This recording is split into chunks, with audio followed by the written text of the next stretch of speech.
ارشاد فرمایا.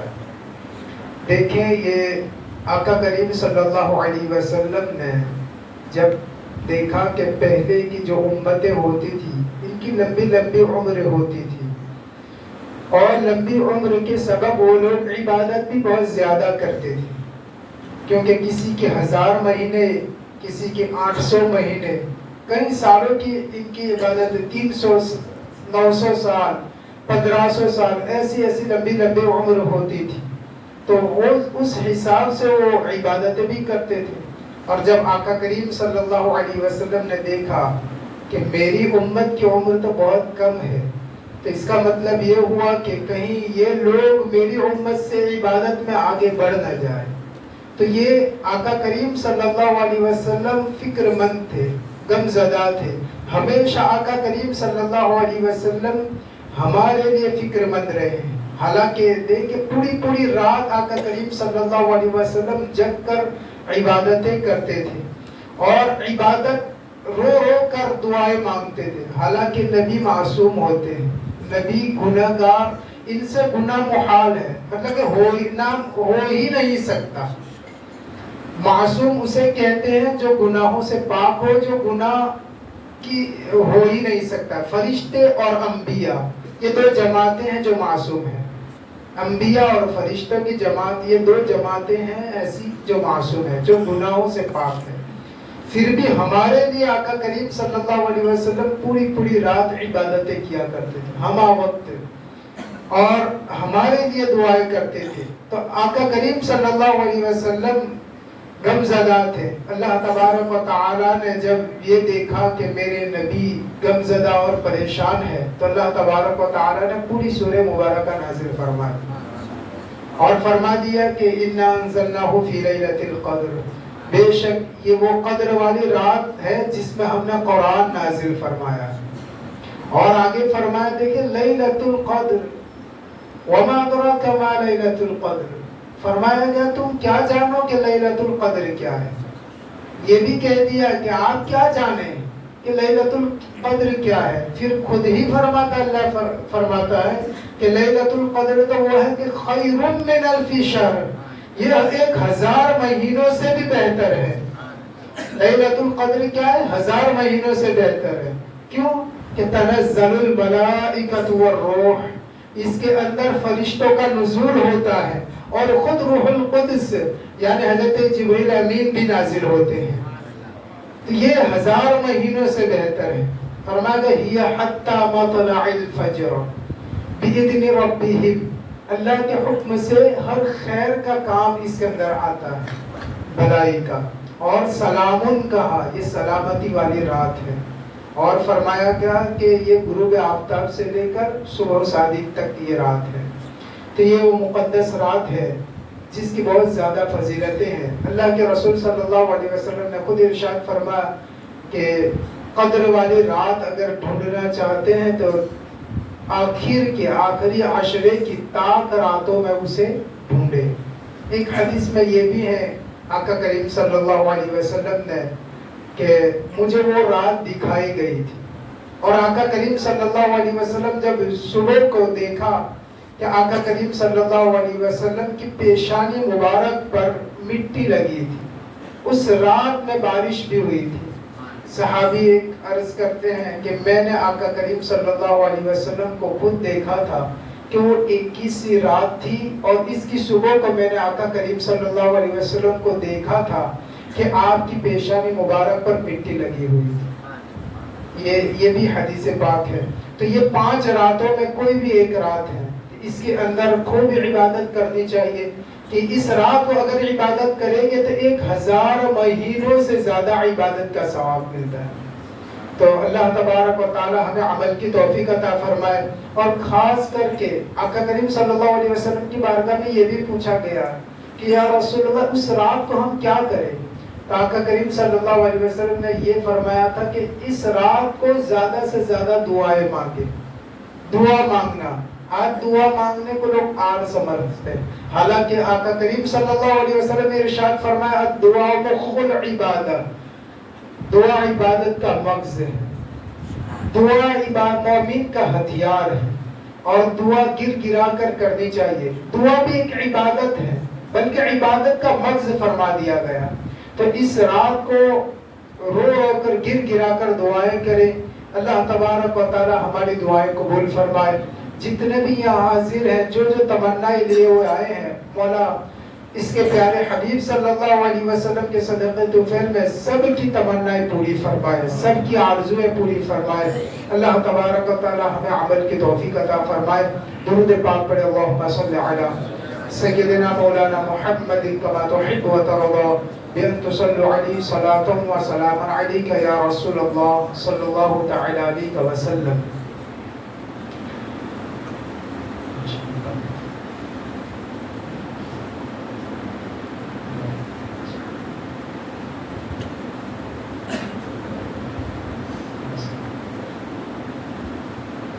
درود پاک پر. اللہم صلی علی سیدنا مولانا محمد کما تحب و ترضی بأن تصلوا علیہ صلاة و سلام علیک یا رسول اللہ صلی اللہ تعالی علیہ وسلم. درود پاک کی بھی کثرت کرتے رہیں، کیونکہ درود پاک بھی عبادت ہے. اور آقا کریم صلی اللہ علیہ وسلم نے ارشاد فرمایا جو شخص 50 مرتبہ روزانہ درود پاک پڑھے گا، میدان محشر میں اس کے ساتھ مصافحہ کروں گا. ایک حدیث پاک میں فرمایا کہ جو 100 مرتبہ روزانہ درود پاک پڑھے گا، محشر میں اس کے ساتھ معانقہ کروں گا، یعنی اس کو اپنے گلے سے لگاؤں گا. معانقہ کا مطلب وہی ہوتا ہے. دیکھیں میدان محشر میں یہ وہ کون سی جگہ ہے؟ آپ جانتے ہیں باپ بیٹے سے بھاگے گا، ماں بیٹے سے بھاگتی ہوئی نظر ہے. ایک ایک نیکی کو لوگ ترسیں گے، نفسا نفسی کے عالم میں ہوگے. سورج گرمی برسا رہا ہوگا، زمین بھی تانبے کی ہو گئی ہوگی. اس وقت جس کے ساتھ لوگ ادھر ادھر بھاگتے ہوگے. دیکھیں سب بھاگ کر کہاں جائیں گے؟ حضرت آدم علیہ السلام کی بارگاہ میں جائیں گے اور جا کر کیا عرض کریں گے؟ آپ ہمارے والد ہیں، آپ ہمارے والد ہیں، آپ نبی ہیں، آپ ہماری شفاعت کی دعا فرمائے، آپ ہماری بخشش فرمائے. حضرت آدم علیہ السلام کیا کہیں گے؟ اذهبوا الی غیری، کسی اور کے پاس چلے جاؤ. لوگ حضرت نوح علیہ السلام کے پاس جائیں گے، حضرت نوح علیہ السلام بھی یہی کہیں گے اذهبوا الی غیری، کسی اور کے پاس چلے جاؤ. لوگ حضرت ابراہیم علیہ السلام کے پاس جائیں گے، حضرت اسماعیل علیہ السلام کے پاس جائیں گے، سب یہی کہیں گے اذهبوا الی غیری، کسی اور کے پاس چلے جاؤ. یہاں تک کہ لوگ حضرت عیسیٰ علیہ السلام کے پاس جائیں گے تو عیسیٰ علیہ السلام کہیں گے کہ جاؤ محمد رسول اللہ کے پاس چلے جاؤ. اس وقت میرے آقا کریم صلی اللہ علیہ وسلم کیا فرمائیں گے؟ یہ نہیں کہیں گے کہ اذهبوا، بلکہ یہ کہیں گے انا لہا انا لہا، میں اسی کے لیے ہوں، میں اسی کے لیے ہوں. مفتی اعظم ہند اسی لیے تو کہتے ہیں کہ کہیں گے اور نبی اذهبوا الی غیری، کہیں گے اور نبی اذهبوا الی غیری، میرے حضور کے لب پر انا لہا ہوگا، میرے حضور کے لب پر انا لہا ہوگا. لوگ دنیا میں یہ کہتے ہیں کہ اس سے مدد مانگنا شرک ہے، ان سے مدد مانگنا شرک ہے. یہاں تو نہیں مانگتے، لیکن میدان محشر میں ہر نبی کے پاس جائیں گے، ادھر جائیں گے ادھر جائیں گے. اعلیٰ حضرت بھی کہتے ہیں کہ پناہ آج مانگ لے، آج پناہ ان کی آج مانگ لے، پھر نہ مانگے کہ محشر میں اگر مان گئے، قیامت میں اگر مان گیا تو یہ وہاں تو ماننا ہی پڑے گا. لوگ آج انکار کر رہے ہیں، حالانکہ دیکھیں اللہ تبارک و تعالی نے نبی کو پاور و اختیار دیا ہے، یہ اللہ کی عطا سے ہے. اللہ نے ان کو وہ مقام و مرتبہ عطا فرمایا ہے کہ جس کو چاہے وہ عطا فرما دے. نبی مختار کل ہے، جس کو جو چاہے عطا فرما دے. دیکھیں حضرت قتادہ رضی اللہ تعالی عنہ آنکھ نکل گئی تھی، جنگ کے موقع پر آنکھ نکل گئی تھی. حضرت قتادہ آنکھ لے کر نبی کریم صلی اللہ علیہ وسلم کی بارگاہ میں آ کر عرض کرتے ہیں یا رسول اللہ صلی اللہ علیہ وسلم مجھے میری آنکھ عطا فرما دے. نبی نے یہ نہیں کہا کہ میں تھوڑی طبیب ہوں، حکیم تھوڑی ہوں، کسی اور حکیم کے پاس چلے جاؤ، ڈاکٹر طبیب کے پاس چلے جاؤ. نہیں، بلکہ دیکھیں صحابی کا عقیدہ بھی دیکھیں. وہ صحابی تھے، وہابی نہیں تھے. وہ جانتے ہیں کہ نبی ہے، نبی عطا کرنے والے ہیں. اسی لیے تو آقا کریم صلی اللہ علیہ وسلم کی بارگاہ میں آ کر عرض کرتے ہیں یا رسول اللہ صلی اللہ علیہ وسلم آنکھ عطا فرما دے. آقا کریم صلی اللہ علیہ وسلم نے لعاب دہن لگایا آنکھ میں، دھوپ مبارک، پھر آنکھ کو رکھ دیا. اللہ اکبر، پہلے سے زیادہ آنکھ روشن ہو گئی. پہلے سے زیادہ آنکھ روشن ہو گئی. کسی نے پوچھا تھا کہ اے قتادہ یہ آنکھ بہت زیادہ روشن ہے. کہاں دیکھیں ایک آنکھ تو فرشتوں نے ماں کے پیٹ میں لگائی تھی اور ایک آنکھ مدینے کے تاجدار نے لگائی ہے, کیوں نہ روشن ہو. اللہ اکبر. تو یہ آقا کریم صلی اللہ علیہ وسلم کا پاور و اختیار ہے. اور دیکھیں قتادہ کا مانگنے کا بھی کتنا بڑا یہ تھا. آقا کریم صلی اللہ علیہ وسلم نے آنکھ لگانے سے پہلے یہ بھی بات کہی تھی کہ اے قتادہ آنکھ چاہیے یا جنت چاہیے. کیا کہا تھا؟ اے قتادہ آنکھ چاہیے آپ کو یا جنت چاہیے؟ تو قتادہ نے دیکھیں یہ صحابی کتنا انداز مانگنے والا تھا. کہتے ہیں یا رسول اللہ صلی اللہ علیہ وسلم آنکھ میری ضرورت ہے, آنکھ میری ضرورت ہے, اس لیے آنکھ عطا فرما دے اور جنت آپ کی رحمت سے عطا فرما دے. آقا رحمت للعالمین ہے تو میرے آقا کریم صلی اللہ علیہ وسلم نے آنکھ بھی عطا فرما دی اور جنت بھی عطا فرما دی. یہ آقا کریم صلی اللہ علیہ وسلم کی شان ہے, جس کو جو چاہے عطا فرما دے. نبی مختار کل ہے, جس کو جو چاہے عطا کر دے. مختار کائنات سا داتا کوئی نہیں, یعنی رسول پاک کے جیسا کوئی نہیں. بن مانگے میرے آقا نے جھولی کو بھر دیا, منگتا جو آیا مانگ نے سلطان کر دیا. یعنی خالی در رسول سے لوٹا کوئی نہیں, یعنی رسول پاک کے جیسا کوئی نہیں. فضل خدا سے دیکھیے ذیشان ہو گئے, آئے تھے قتل کرنے مسلمان ہو گئے. بولے عمر کے آپ سا داتا کوئی نہیں, یعنی رسول پاک کے جیسا کوئی نہیں. اور سجدے میں سر کٹا کے شہ مشرقین نے, سجدے میں سر کٹا کے شہ مشرقین نے اعلان کر دیا تھا یہ حضرت حسین نے کہ جیسے کہ میرے نانا ہے ویسا کوئی نہیں, یعنی رسول پاک کے جیسا کوئی نہیں. فضل خدا سے دیکھیے ذیشان ہو گئے, آئے تھے قتل کرنے مسلمان ہو گئے. بولے عمر کے آپ سا داتا کوئی نہیں, یعنی رسول پاک کے جیسا کوئی نہیں.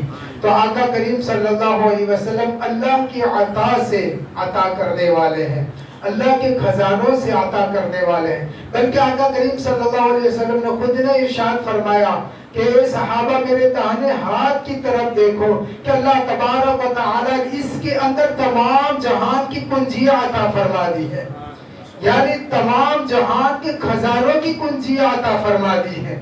جو جتنے قریب ہوتا تھا اسے چابی عطا فرما دی. صدیق قریب ہوئے تو صداقت دے دی, عمر آئے تو عدالت دے دی, عثمان آئے تو سخاوت کی چابی عطا فرما دی, حضرت علی آئے تو شجاعت کی چابی عطا فرما دی. جو جتنے قریب ہوا, امام حسن آئے تو امامت کی چابی دے دی, امام حسین تشریف لائے تو شہادت کی چابی دے دی, غوث اعظم قریب ہوئے تو کرامت کی چابی دے دی, خواجہ اجمیری قریب ہوئے تو ولایت کی چابی دے دی, سابر پاک قریب ہوئے تو صبر کی چابی دے دی, امام احمد رضا قریب ہوئے تو سنتوں کی چابی دے دی. جو جتنے قریب ہوا اسے چابی عطا فرما دی. اسی لیے تو اعلیٰ حضرت کہتے ہیں کہ میں تو مالک ہی کہوں گا کہ ہو مالک کے حبیب, یعنی محبوب و محب میں نہیں میرا تیرا. یہ میرے آقا کریم صلی اللہ علیہ وسلم کی شان ہے. یعنی آقا کریم صلی اللہ علیہ وسلم کو اللہ تبارک و تعالیٰ کو پاور کو اختیار دیا ہے کہ جس کو جو چاہے عطا فرما دے. صحابہ کرام رضی اللہ تعالیٰ اپنے آپ کا تو عریضہ پیش کرتے تھے, یہاں تک کہ ان کے جانور بھی اگر بیمار ہو جاتے تھے, جانور میں کچھ عیب یا کچھ پاگل پن آ جاتا تو جانوروں کی بھی شکایت کرنے صحابہ رسول اللہ کی بارگاہ میں آتے تھے. یہاں تک کہ ایک اونٹ بھاگتا ہوا کسی کے ہاتھ نہیں لگ رہا تھا, اللہ اکبر, لوگ اس سے ڈر رہے تھے, بھاگ رہے تھے. آقا کریم صلی اللہ علیہ وسلم وہاں تشریف لے گئے تو صحابہ کرام نے کہا یا رسول اللہ صلی اللہ علیہ وسلم اس کے قریب مت جانا, یہ پاگل اونٹ ہے, یعنی یہ بگڑا ہوا اونٹ ہے. اللہ اکبر. آقا کریم صلی اللہ علیہ وسلم جیسے ہی اونٹ نے دیکھا فوراً دوڑتا ہوا آیا اور قدموں میں سر رکھ دیا اور رونے لگا. دیکھیں اونٹ اور جو جانور ہیں جو ناسمجھ ہے, جس کو ہم ناسمجھ کہتے ہیں, وہ بھی فریاد مصطفیٰ کی بارگاہ میں کرتے ہیں. اللہ اکبر. اونٹ فریاد کر رہا ہے اور یہ واقعی کوئی من گھڑت باتیں نہیں ہے، بلکہ یہ حدیثوں کی کتابوں میں موجود ہے۔ حدیث اس کو ہی سمجھ میں آتی ہے جو عاشق رسول ہوتا ہے، ورنہ جو عشق سے خالی ہوتا ہے وہ ایک دو عالم تھے۔ دیکھیں اس پر ایک بات یاد آ گئی، ایک پوری رات یہ تلاش کرتا تھا، مناظرہ ہوتا تھا، 3-4 دن تک لگاتار مناظرہ چلا، ایک عاشق رسول اور ایک جو تھا وہ عاشق رسول نہیں تھا، مناظرہ چلتا تھا صبح کو، پوری رات دونوں محنت کرتے تھے۔ اور محنت کس طرح کرتے تھے؟ وہ پوری رات قرآن کی آیتیں ڈھونڈتا تھا اور وہ حدیثیں نکال کر کہ کس میں آقا کریم صلی اللہ علیہ وسلم کی ایسی بات مل جائے جس میں علم غیب ثابت نہ ہوتا، ویسی بات مل جائے جس میں آقا کریم صلی اللہ علیہ وسلم مختار کائنات نہیں ہے، ایسی حدیث نکل جائے۔ اور روزانہ رات کو یہ ڈھونڈ کر صبح میں وہ لاتے تھے۔ ادھر سنی جو عالم تھے وہ حدیثیں نکال کر لاتے تھے کہ جس سے میرے آقا کریم صلی اللہ علیہ وسلم کی شان ظاہر ہو، یہاں تک کہ وہ جو باتیں سنی پیش کرتے تھے، وہ جو بد مذہب تھا وہ ان باتوں کو ٹھکرا دیتا تھا اور کہتا دیکھیں یہ حدیث کے بدلے میں یہ حدیث بھی ہے، یہ آیت کے بدلے میں یہ آیت بھی ہے، یہاں تک کہ کئی دن گزر گئے۔ پھر اس کے بعد ایک وقت ایسا آیا کہ وہ جو سنی عالم تھے عاشق رسول، انہوں نے کہا آج مناظرہ نہیں ہوگا، آج ہم کتابیں بند کر دیتے ہیں، ذرا دل پر ہاتھ رکھ کر تو کہہ دے کہ پوری رات تو کرتا کیا ہے، تو پوری رات کرتا کیا ہے؟ تو اس نے کہا کہ میں وہ آیتیں نکالتا ہوں جس سے شان مصطفیٰ صلی اللہ علیہ وسلم جس میں نہ ہو، جس میں گھٹتی ہو۔ انہوں نے کہا کہ سن یہ تیری قسمت ہے کہ تو یہ ڈھونڈتا ہے حدیثوں میں اور قرآن کی آیتوں میں۔ دیکھیں میری قسمت، میرا عشق وہ ہے کہ میں پوری رات جگ کر میں مصطفیٰ صلی اللہ علیہ وسلم کی شان ڈھونڈتا ہوں کہ قرآن سے شان بیان کروں، حدیث سے شان بیان کروں۔ تو اب تو ہی فیصلہ کر دے کہ حق پر کون ہے، حق پر کون ہے۔ تو اس نے صدق دل سے توبہ کر لی اور وہیں پر وہ سنی عاشق رسول بن گیا۔ یہ تھا عاشق رسول کا سمجھانے کا انداز۔ تو یہ ہوتا ہے کہ جو ہم پڑھتے ہیں، دیکھو قرآن کی کتاب ایک ہی ہے قرآن، لیکن قرآن خود کہتا ہے یضل بہ کثیرا ویہدی بہ کثیرا، لوگ اسے پڑھ کر ہدایت پا جائیں گے اور اسے پڑھ کر گمراہ بھی ہو جائیں گے۔ جو جیسا شخص ہوتا ہے ویسا قرآن سمجھا دیتا ہے۔ کسی وہابی کے پاس گئے قرآن لے کر، وہ اپنے انداز میں پڑھائے گا، آپ کو وہابی بنا دے گا۔ کسی اور فرقے والے کے پاس گئے، کسی اور کے پاس اگر قرآن پڑھو گے، قادیانی کے پاس گئے، کسی اور کے پاس گئے، تو وہ قرآن تو ایک ہی ہے، اللہ کی کتاب ہے، لیکن پڑھانے والا ویسا پڑھائے گا آپ کو قادیانی بنا دے گا۔